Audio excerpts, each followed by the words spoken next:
భయంకరంగా కొట్టేవారు. ఇంటికి వచ్చేటప్పటికి ఇంటికాడ చెప్తే మళ్ళీ ఇంటి దగ్గర కొట్టేస్తారేమో అని ఆ విషయాన్ని ఇంటి దగ్గర కూడా మనం చెప్పేవాళ్ళం కాదు కదండి.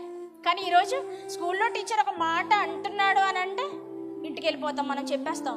మనకేంటండి, మనకి దగ్గర ఏముంది? ధనం ఉంది, సంపాదన ఉంది, మనకి ఎటువంటి లోటు లేదు. ఇంకా మన బిడ్డలు చదువుకుంటే ఏంటి, చదువుకోకపోతే ఏంటి, వాడికి క్రమశిక్షణ ఉంటే ఏంటి, లేకపోతే ఏంటి, ఈరోజు మన దగ్గర ధనం ఉంటే సరిపోద్ది అని అనుకుంటా ఉన్నామండి.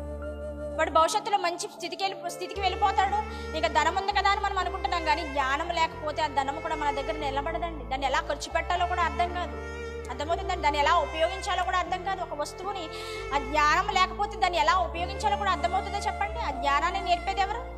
స్కూల్లో ఉపాధ్యాయులు. ఆ తర్వాత దైవికమైనటువంటి జ్ఞానాన్ని నేర్చుకుంటే వాడు ఇంకా ఉన్నతమైనటువంటి స్థితికి వెళ్తాడు. అటు సమాజంలో నువ్వు నేర్చుకున్నటువంటి జ్ఞానం ద్వారా ఈ సమాజం నిన్ను ఒక మనిషిగా గుర్తించవచ్చు. కానీ దైవికమైన జ్ఞానం మీ పిల్లలకి మీరు నేర్పిస్తే దేవునిలో, అటు ఆధ్యాత్మిక స్థితిలో, సమాజంలో, కుటుంబంలో ఎక్కడికి వెళ్ళినా కూడా నువ్వు ఎలా నడుచుకోగలుగుతావు చెప్పండి? జ్ఞానవంతుడిగా నడుచుకుంటావు.